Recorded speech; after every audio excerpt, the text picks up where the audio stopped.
Sinopsis sinetron Samudra Cinta malam ini 9 Februari 2021. Dalam episode sebelumnya nampak terjadi gempa susulan. Pemberitaan dalam televisi yang dilihat Bu Novi dan Bu Lila benar adanya. Nampak Bu Novi dan Bu Lila mengemasi barang-barang untuk dibawa pergi mengungsi. Sam dan Cinta yang berada di tengah perjalanan pun juga mengalami getaran gempa susulan tersebut. Lalu Sam menghentikan laju mobilnya dan keluar dari mobil lalu berpelukan dengan Cinta di depan mobil. Padahal kepergian Sam dan Cinta saat itu adalah ingin mengetahui bagaimana keadaan Kayla yang berada di dalam gedung di suatu kantor.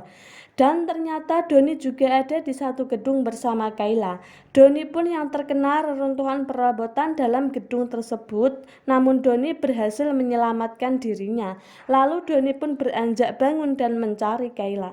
Dan Doni pun berusaha menyelamatkan Kayla yang sedang pingsan bersama orang-orang lain di ruangan tersebut. Lalu Doni juga berusaha melindungi Kayla dari reruntuhan perabotan-perabotan di dalam gedung. Lalu Doni mengangkat Kayla dan membawanya keluar dari gedung. Di sisi lain ternyata Sam dan Cinta telah sampai di depan gedung di mana Kayla berada. Lalu Sam pun nekat ingin memasuki gedung tersebut untuk menyelamatkan Kayla. Lalu ada seseorang karyawan yang melarang Sam masuk sambil bilang seperti ini. "Sangat bahaya sekali jika ibu bapak masuk ke dalam, Pak." Lalu Sam pun bilang seperti ini. "Pak, please Pak, saya mohon. Anak saya ada di dalam, Pak." Lalu Cinta bilang seperti ini di dalam hati. Kenapa Sam panggil Kayla anak ya? Ternyata Cinta terkejut mendengar perkataan Sam tersebut. Dan di adegan selanjutnya terlihat beberapa pengendara motor di perjalanan pun pada berjatuhan dan hampir tertimpa reruntuhan tiang listrik.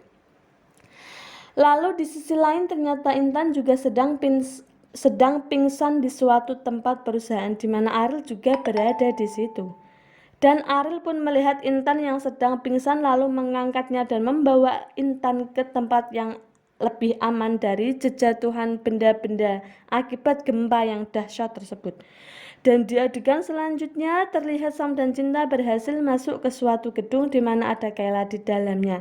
Lalu Sam dan Cinta pun menyalakan lilin sambil mencari Kayla di ruang-ruang yang gelap karena listrik pun pada mati akibat gempa. Mereka berdua memanggil-manggil nama Kayla, namun mereka berdua tak kunjung menemukan Kayla. Akankah Kayla dapat diselamatkan dan bisa bertemu lagi dengan Samudra dan Cinta? Saksikan kisah serunya malam ini hanya di SCTV, jangan sampai ketinggalan.